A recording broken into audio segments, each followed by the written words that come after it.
Nanalo po kami ng bigas. Nanalo kang bigas. Opo. Ayan guys, kukunin na namin yung bigas na bunot kami sa raffle. Buti pa yung nagpaparapol, nabunot kami. Yung mga namimigay ng bigas dito, hindi kami sinali sa lista.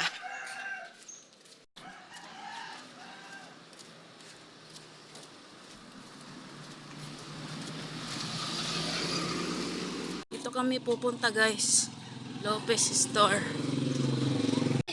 Hello Ate Brenda!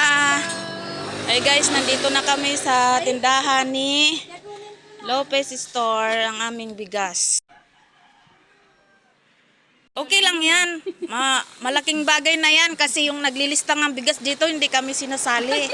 Kaya swerte pa rin kami sa Sabi ko kay inyo. Joey, tigli 5 kilo sana. 3 lang pipiliin. Thank you so much. Ay, thank you. Bye. Thank you Ate Brenda. Malaking bagay to Ate Brenda. Kasi ilang bigayan ng bigas dito. Hindi kami sinasali. Si Junjun nga, diba, Tibren? Oh. Kahit 1 kilo lang sa akin. Tapos, At least dito kami, napasama kami. Oh, ilang beses na nagbigay ng bigas dito, hindi kami ninilista. Oh, di ba? Oh, swerte kami sa inyo. Thank you so much. Bye-bye. Ayan, guys. Bye-bye ka natin, Brenda.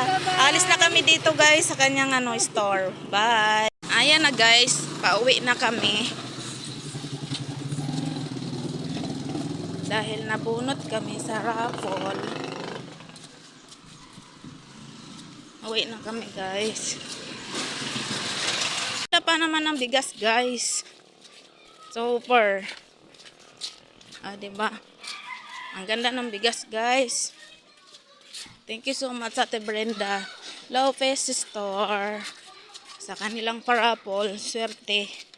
Kahit hindi kami binigyan ng bigas dito guys. Sa mga namimigay. Hindi kami nililista talaga. Talaga kahit noon pa. Hindi ko alam kung bakit hindi kami nililista. Pakita mo kay Lola.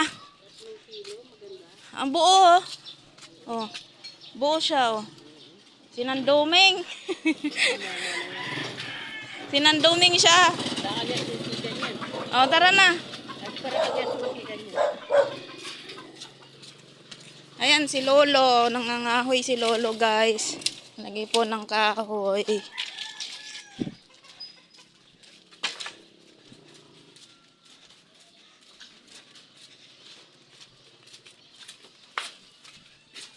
Diretso. Na nga guys, nakuha na natin ang ating bigas. Grabe, ang ganda-ganda oh. Tingnan nyo guys, oh, puting-puti. Ang pinamigay ni Ate Brenda ang bigas oh. Thank you so much Lopez Store. And God bless you. More blessing to come. Ayan oh, 3 kilo to guys na panalunan namin. Ayan. Thank you for watching. Ang init-init guys oh. Grabe. Sobrang init. Ang mga halaman ko rin, nasusunog na. Ayan o.